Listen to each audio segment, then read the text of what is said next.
നീ തന്നെയാണ് പൂന്തോട്ടവും അതിലെ തോട്ടക്കാരനും. ഉണങ്ങിയ വേരുകൾ വിട്ടുകളയുക. നിന്റെ ആത്മാവാകുന്ന മണ്ണ് വസന്തത്തിനായി തയ്യാറാണ്. നിന്റെ മൂല്യം സൂര്യനെ പോലെ ഉയരുന്നു.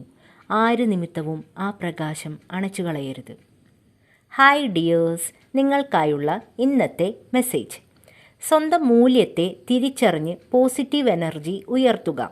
ഇങ്ങനെ ചെയ്താൽ നല്ല ബന്ധങ്ങൾ നിങ്ങളിലേക്ക് വരും. നിങ്ങളുടെ പ്രകാശം വിലമതിക്കുന്ന ബന്ധങ്ങളെ തിരഞ്ഞെടുക്കുകയും ചെയ്യും. നിങ്ങൾ എന്തൊക്കെയോ കാര്യങ്ങളെ വിട്ടുകളയാതെ ചേർത്ത് പിടിച്ചിരിക്കുകയാണ്. അതായത് നേരത്തെ പറഞ്ഞ ആ ഉണങ്ങിയ വേരുകൾ നഷ്ടപ്പെടുത്തി കളയാനുള്ള ഒരു ബുദ്ധിമുട്ടില്ലേ, അത്. ഇത് ഒരു പക്ഷേ നിങ്ങളുടെ ചിന്താരീതികൾ, ആശങ്കകൾ, ഭയം ഇതൊക്കെയാകാം.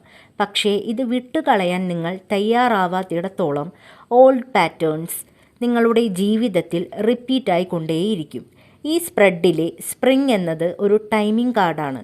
വസന്തം പുതുതായി ആരംഭിക്കുന്നതിൻ്റെ, പുനർജന്മത്തിൻ്റെ, വിളവെടുപ്പിൻ്റെ പ്രതീകമാണ് ഈ കാർഡ്. ദ നൗ, ഇപ്പോൾ തന്നെ, ഈ നിമിഷം തന്നെ എന്ന ഒരു സന്ദേശവും ഇത് നൽകുന്നുണ്ട്. അതായത് ഇപ്പോൾ തന്നെ പുതിയ മാറ്റങ്ങളെ സ്വീകരിക്കുവാൻ തയ്യാറാവുക. ഇത് ചിലപ്പോൾ പുതിയ പ്രണയമാകാം, പുതുമയുള്ള സ്നേഹമാകാം, ഫ്രണ്ട്ഷിപ്പാകാം, അല്ലെങ്കിൽ നിലവിലുള്ള ബന്ധം പുതിയ തലത്തിലേക്ക് ഉയരുന്നതുമാകാം. നിങ്ങൾക്കുള്ള ഗൈഡൻസ് എന്തെന്നാൽ ജേർണലിംഗ് ചെയ്യുക, അതിജീവനങ്ങൾ സൃഷ്ടിക്കുക, ഹൃദയത്തിൽ നിന്നുള്ള സംഭാഷണങ്ങൾ തുടങ്ങുക. അതായത് കൃത്യമായ കമ്മ്യൂണിക്കേഷൻ നടത്തുക. Thank you dears.